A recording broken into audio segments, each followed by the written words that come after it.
You're listening to Pagan Mom Podcast. I am so glad that you're joining me today, and this is a podcast where you can come to indulge in various topics regarding paganism in our modern world, merging present and past. Be sure never to miss an episode by subscribing if you feel so inclined.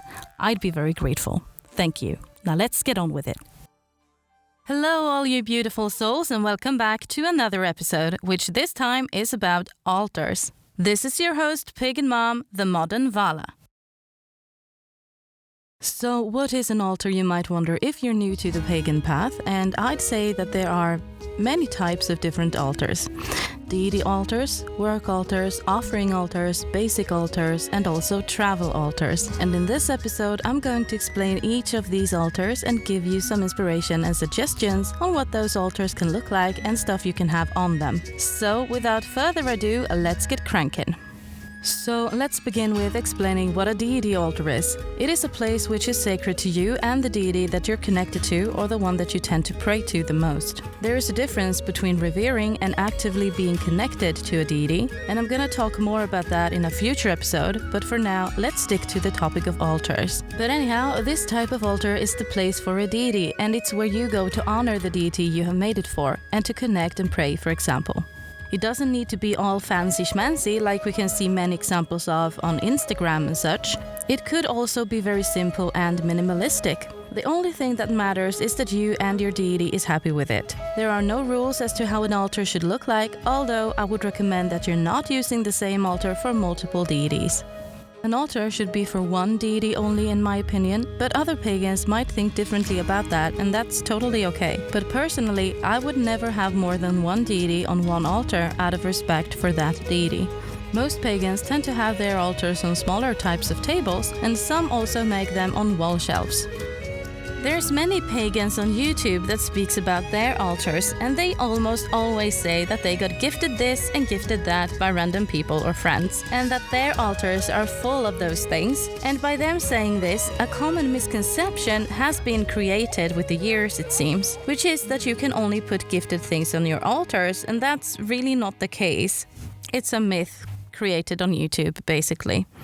You can put whatever you and your deity would like to have on it, and if that is gifted things, then by all means. But you get my point. Personally, I would never put gifted things on my matrons or patrons' altars, since that doesn't really feel right to me. I put those gifted things on my work altar instead though, which I'm going to talk about later on in the episode. So what kind of things can you have on the deity altar then? First of all, it's important in my opinion to have some stuff that means something to you and the deity, and also something that symbolizes your relationship with that deity you made the altar for. And maybe the deity have also told you exactly what they want to on it, because some of them can be very picky with that. And to start off with, maybe you can put something that depicts the deity on the altar, like a figurine or a picture. This is not just honoring the deity, but it can also help you with connecting to your deity more easily, using the depiction as a focus object, for example. Maybe you create your own figurine out of clay or something else. Maybe you can paint a picture of how you see the deity and put on there. There's plenty of pictures and figurines to buy on Etsy, for example, which is also a good option if you're not that artsy yourself. Stuff associated with the deity is always good to have there too, like something that represents the deity and the different aspects of him or her. And maybe the deity has a special color they like or presents themselves with, so maybe that color can be a theme of the altar itself.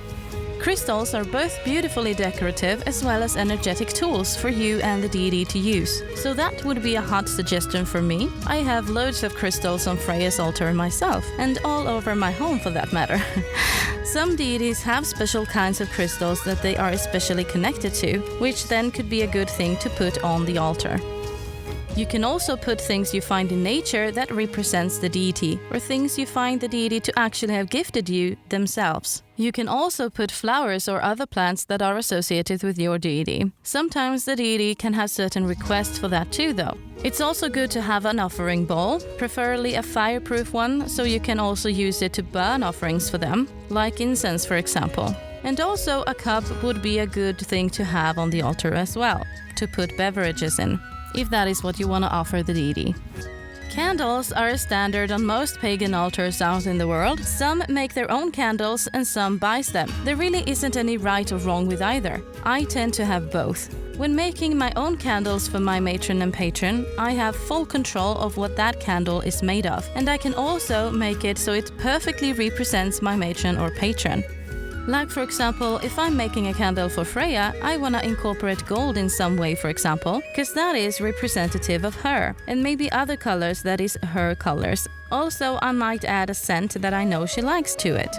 If I'm making a candle for Father Kanunas, I might want to make it a deep green in color and add some woodsy scent to it. Maybe I'll even add some pine needles in too, for example, because that is representative of him as a god of the forest. But if you don't want to make your own candles, you can go to the supermarket and find something that really represents your deities as well. Believe me, there are options. Like I found pine tree candles and gold glitter candles at a dollar store, for example, and they were perfect on the altars. So it's really not impossible to find something that really matches.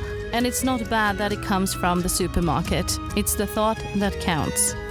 So yeah, you guys get what I mean with the candles. Enough babbled about that. Anyway, a deity altar is for the deity, a sacred place, so make sure it's not just a dumping place for all your random stuff. So now you guys know what a deity altar is. So let's move on and talk about basic altars. What is that? A basic altar is a kind of altar that is not dedicated to a specific deity, but rather a general altar to honor any deity, for example, which can be very practical if you want to have a sacred space like this, but you don't really know which deity you want to make it for, or maybe you don't even want to dedicate to a single deity at all. If you follow the Norse pagan path, you can maybe put some stuff there to represent this path. Or if you're following the Celtic or whatever path you're walking, put stuff that represents that on this altar. Things to put up on this kind of altar can be very simple as well as very decorative. The choice is yours. You want to make it special and sacred.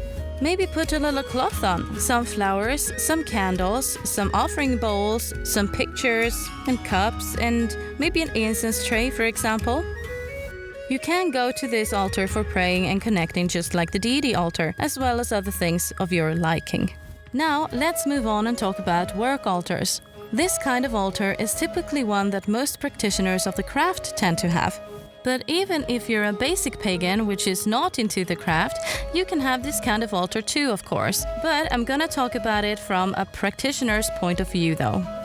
This is the kind of altar where you would most likely spend your time the most if you're a practitioner of the craft. A work altar is an altar where you sit down or stand to create magic and other things too. Whether it's with creating art, doing spells, making spell objects, making your own incense, reading tarot or oracle, or doing rune castings, writing your spiritual experiences down, or whatever it is, this is your spiritual workplace. This type of altar is usually a tad bit bigger than the deity altar, since most practitioners have a lot of stuff that they use in their practices, and it's also nice to have a bit more space to do things on. So it is great to use a desk for this or a bigger kind of table, maybe even a garden table if you want to be outside. So put all your things that you tend to work with on this altar for easy access when you work your magic.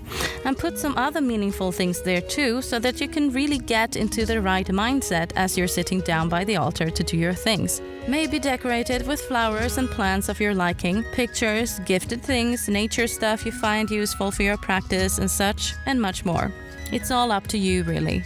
If I could, I would dedicate a whole room for my practice with an altar in it, and maybe a meditation space, and yeah, that would be awesome. But I don't have that kind of space as of yet, so I'm patiently waiting for that to come my way. I'd also make a garden house into a magic place, if I would have that. Yeah, such dreams, people, such dreams. Anyhow, let's continue. So now let's talk about offering altars. This is a type of altar that's typically outside in nature, and it's often used by many people to honor all kinds of deities. Maybe there's a blot for a certain deity, and that kind of altar is being used to put the different offerings on it. This altar can be a natural stone altar. It can also be an ordinary wooden table that is brought out for this purpose and decorated. And in the Celtic pagan tradition, there's typically a stone altar in the middle of a tree grove. And also these stone altars can be found in the middle of various stone circles all around the world, which is still being used today for spiritual purposes. The stone altars can be used for offerings to deities or other magical purposes as well, like for ceremonies or rituals, for example. And especially bigger ones, which includes more than just 1 or 2 people performing it.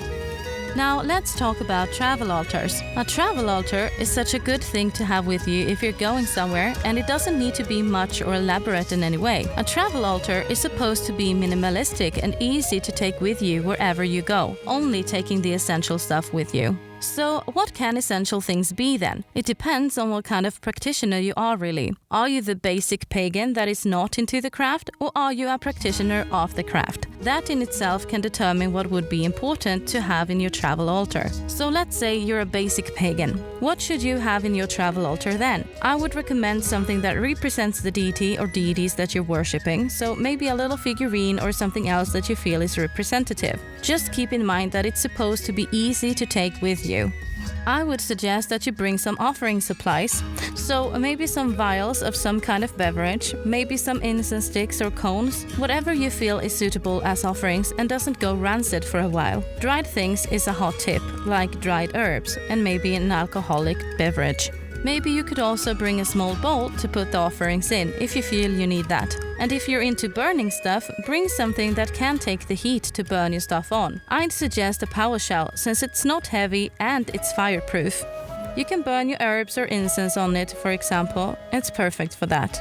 You gotta think practical when prepping your travel altar, so no heavy chunky things. A lighter could also be good to have, or some matches, and a little candle, like a tea light or something.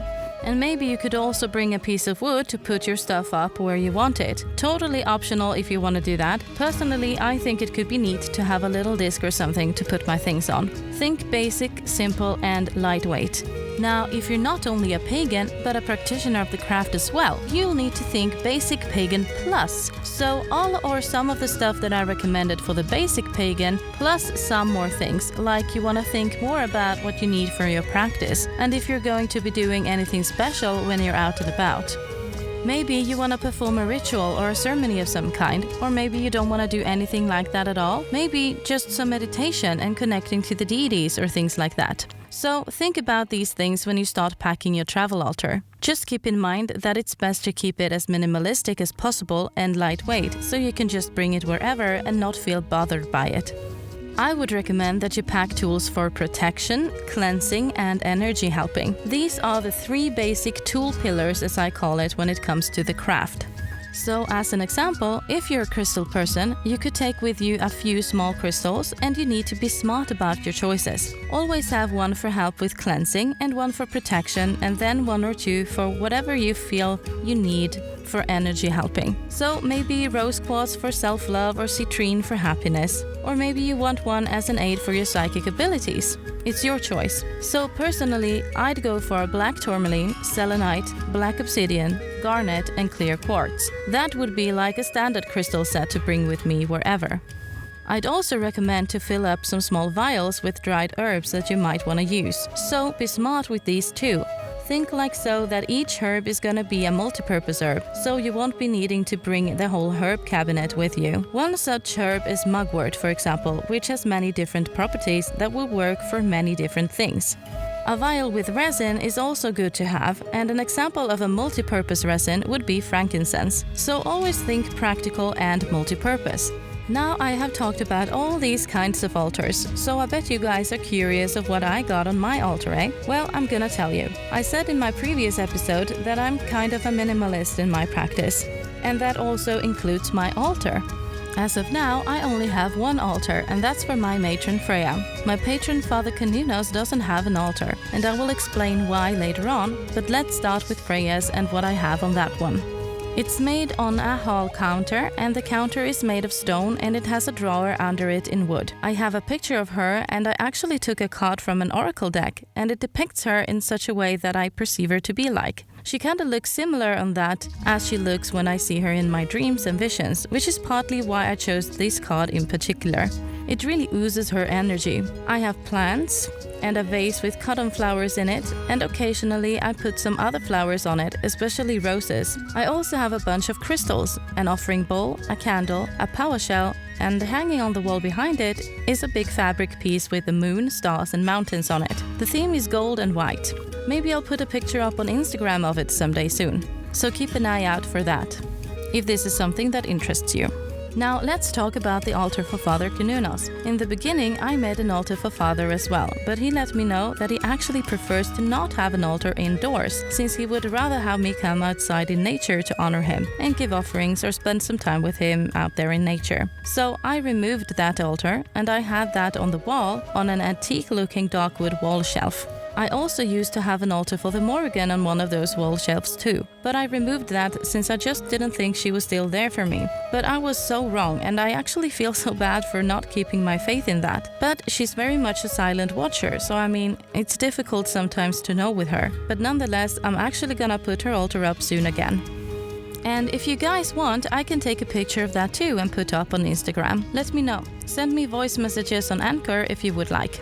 I have a table which I'm using as my work altar, and it's made in dark wood and it's round, and I adore it. I don't have the space to have like a proper desk with all my witchy stuff on it yet, but someday I will. So I'm longing for that, and I'm actually already planning how I want it to be.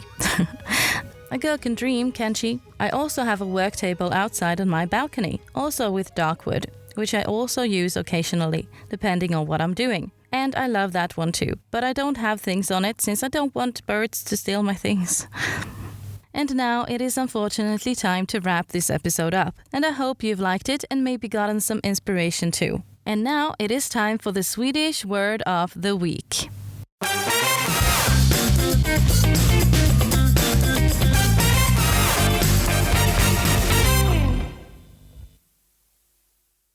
And the word is mjöd. Mjöd means mead, and it's spelled M-J-Ö, which is an O with 2 dots on top, D. So M-J-Ö-D, mjöd. And for those who doesn't know what mjöd is, it is an alcoholic drink made out of honey and herbs, and it was a very popular drink in the Viking Age.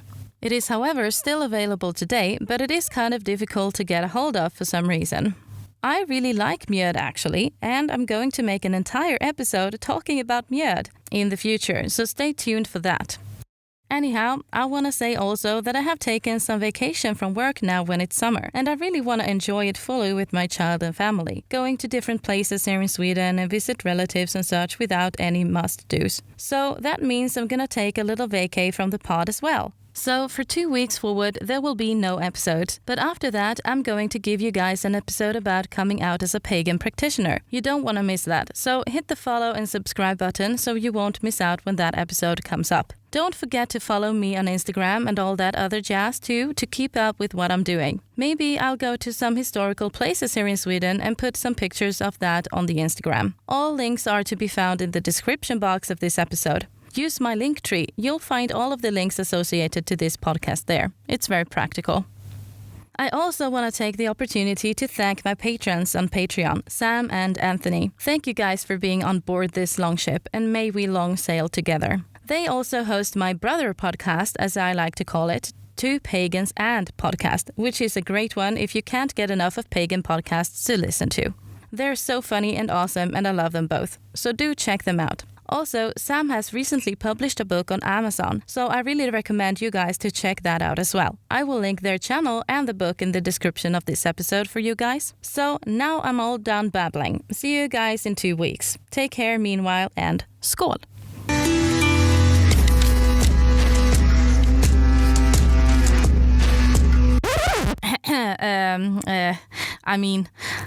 Lots of love to y'all. See you in 2 weeks. Bye, everyone. You